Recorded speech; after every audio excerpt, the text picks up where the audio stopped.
એક એવી દેવી જેણે સ્વયં મહાદેવને સ્તનપાન કરાવ્યું હતું. સાંભળવામાં આ વાત અજબ લાગશે, પરંતુ આની પાછળ એક એવી કથા છે જે માતૃત્વ, કરુણા અને શક્તિનું ઊંડું પ્રતીક દર્શાવે છે. આ છે 10 મહાવિદ્યાની બીજી મહાવિદ્યા મા તારા.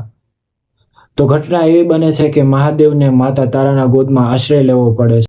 સમુદ્ર મંથન દરમિયાન જ્યારે હળહળ નામનું ભયંકર વિષ બહાર આવ્યું ત્યારે સમગ્ર સૃષ્ટિને બચાવવા માટે ભગવાન શિવે વિષ પી લીધું હતું. પરંતુ એ વિષની જ્વાળા એટલી પ્રચંડ હતી કે મહાદેવનું શરીર અસહ્ય તાપથી દહન થવા લાગ્યું હતું.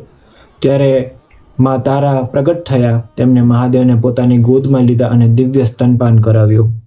તેમના શરીરમાં ફેલાયેલ વિષની જ્વાળાને શાંત કરી. આ કારણે માતા તારાને કરુણા, રક્ષણ અને માતૃત્વનું સર્વોચ્ચ સ્વરૂપ માનવામાં આવે છે.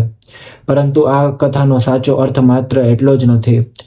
તેમને મહાદેવની રક્ષા કરી તે આપણને શીખવે છે કે શક્તિ વિના શિવ પર અપૂર્ણ છે. જ્યારે જીવનમાં ભય, દુઃખ, નિરાશા, અહંકારનું ઝેર આપણે અંદરથી બાળવા લાગે છે, ત્યારે મા તારા પોતાના કરુણાની કૃપાના આશ્રયથી ફરી સ્થિતિને સ્થિર કરે છે. એટલા માટે મા તારાની ઉપાસના ભયથી મુક્તિ, આંતરિક શક્તિ અને આધ્યાત્મિક માર્ગદર્શન આપે છે.